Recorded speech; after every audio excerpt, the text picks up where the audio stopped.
So would you join me with a warm welcome for Dave Geenens. Dave? Good morning. Thank you for having me this morning. I'm used to speaking with an audience that is significantly younger, so it'll take some adjustment for me, but I also speak to our executive MBA students on a regular basis about leadership. And what I really want to share with you today is share with you a path that's parallel to what you're discussing in church missions, or the integration of church missions, not-for-profits, and business. It's a parallel path that we are teaching at Benedictine College in academia that frames itself around this idea of better business. And it's first most important to understand what is actually happening in business. And those of you who read the paper, watch TV, know that the media picks up on stories that are primarily negative in nature. So here's what we think is going on in business today as a parallel to the SAT talks. First is that there's a dominant ideology in business. And that dominant ideology was born in the 1960s and attributed to an economist named Milton Friedman, that the purpose of business is to maximize shareholder wealth. And I assure you, it still dominates in the marketplace, especially in publicly traded companies.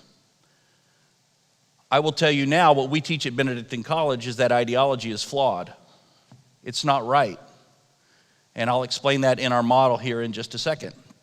As a consequence of this dominant ideology, abuses and perversions accompany business all too often. So you might ask, well, what in the world are those abuses and perversions? It could be exorbitant executive compensation. It could be short-term decision-making at the expense of long-term results. It certainly includes layoffs, reductions in force to hit quarterly earnings targets, functions of pursuing short-term profits, based upon the dominant ideology that the purpose of our business is to maximize the wealth of the shareholder. And ultimately, it results in the abdication of caring for our employees and our community to the government. The abdication of caring for our employees and our community to our government. Some serious problems are born. And of course, when that gets blown up by the media in whatever channel you choose to listen, the public outcries and disgust grows about business. And pretty soon, the benefits of our free market system in the United States is challenged, which you've certainly heard in the political rhetoric, and these polarizing political arguments between the social left and the libertarian right, neither of which can win this argument, because the ultimate accountability rests in business people. So imagine we're framing this for our undergraduate and graduate students and for the marketplace. And I usually refer back to a mandate, a request from Pope Benedict. And when he was the Pope, he, in his encyclical Caritas in Veritate, he asked for a profoundly new way of understanding the business. He demanded, we need a profoundly new way of understanding the business enterprise. And he referred to grave deviations and failures along with a new cosmopolitan type of manager who is answerable only to shareholders. Sounds like that dominant ideology, doesn't it? Well, I know you all have been discussing, and we've been discussing this idea, this integration of church missions, not-for-profits, and business. And I would say that we've dabbled into the benefit that business might provide. Those of you who lead not-for-profits have business people certainly on your boards. Some of you might even engage business people as part of your executive team of your not-for-profits. Churches invite business people to be elders and so forth into their church missions and provide wisdom and guidance. But there's so much more for better business to do. And so we've embarked on this idea of enlightened business management. We are proposing a disruptive management model that connects the dots between the practice of virtue and value creation. Now, we are all reasonably well read in the Bible, and the Bible speaks clearly to the temptations and the potential pitfalls of wealth being generated. So when we hear this debate in the marketplace about libertarianism and we need free markets, we need unfettered competition, which people attribute to Adam Smith, who, by the way, was a moral philosopher, and in his book, The Theory of Moral Sentiments, said that you have to have some level of moral filter in order for free markets to actually work, but nobody ever talks about that, right? It's really problematic. We need a moral filter. We need to shine a light on that. That's what enlightened management is all about. Because what happens when you create value, you generate wealth. It's a natural outcome, a natural consequence of a free market system. If you're good at value creation, you're going to generate wealth. Then a critical decision comes. Will you practice virtue in business or better business, or will you not practice virtue? Because there's a significant consequence. In this case, in the model that's up on the slide, if you choose not to practice virtue, the consequence of that is government intervention. If you choose to not care for your employees and not care for your community, it's the government's job to intervene and stand tall and ensure that that happens. And yet we debate it in the political realm because we've abdicated that role to the government.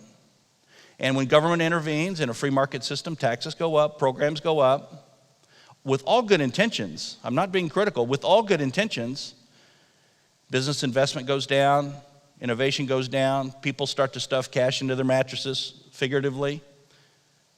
And the spiral, a downward spiral starts, all based upon the business leader's choice to not practice virtue. So let's take a look at what happens if the decision is different. What happens when a business leader who is great at creating value, and an outcome of that, the natural outcome of that is wealth generation, to which the Bible speaks clearly about the temptations and risks and pitfalls thereof, and they are wise, they are just, they are courageous, and they are temperate. Those are the cardinal virtues in the Catholic Church: wisdom, justice, courage, and temperance. When a business leader behaves in those ways, people want to join forces. They want to lock arms and work toward something bigger than any one person. It's called the essence of leadership. And the basis of leadership is found in Ecclesiastes 4:9. Two are better than one because they have a good reward for their toil, or good return for their work, whichever the translation you would care to use. That's the essence of leadership. So by practicing virtue, fueling excellent leadership, you actually create more value, good return on your work. So a virtuous business leader, this better business idea, actually starts the spiral upward, because excellent leadership leads to more value creation. And more value creation leads to enhanced wealth generation, which demands more virtue because it can cause problems.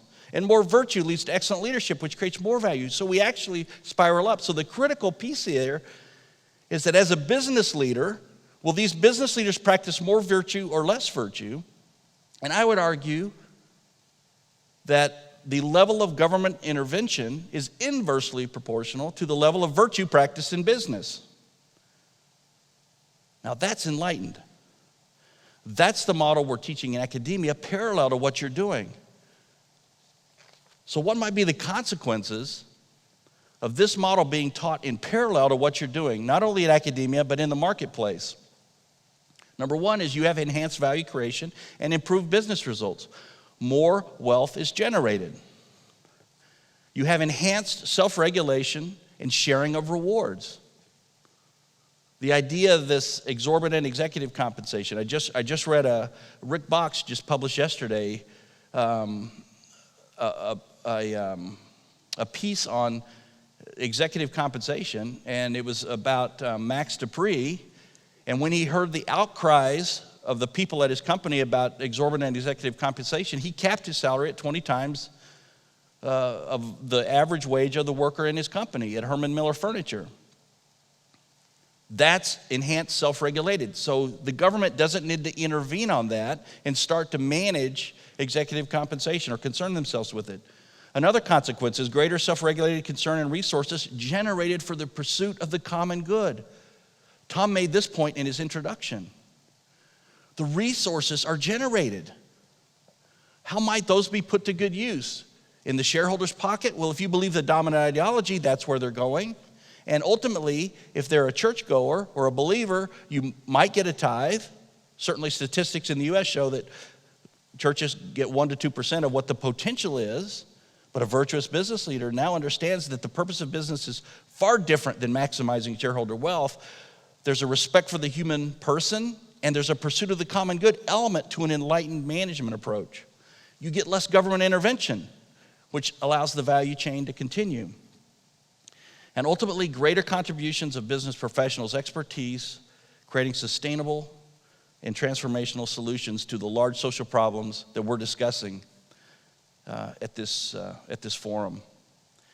And here's the biggest piece for me, and I love it when the kids' eyes pop out of their head when we start talking about, guys, this is your vocation. This is your calling in business. You know what they do is they turn around and they go to mass or they go to church and they want more virtue.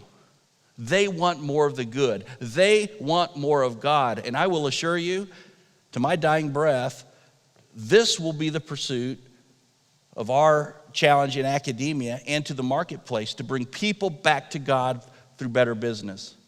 Because virtue connects to value creation. Virtue, through excellent leadership, fuels value creation, and only God can be at the center of it. Better business.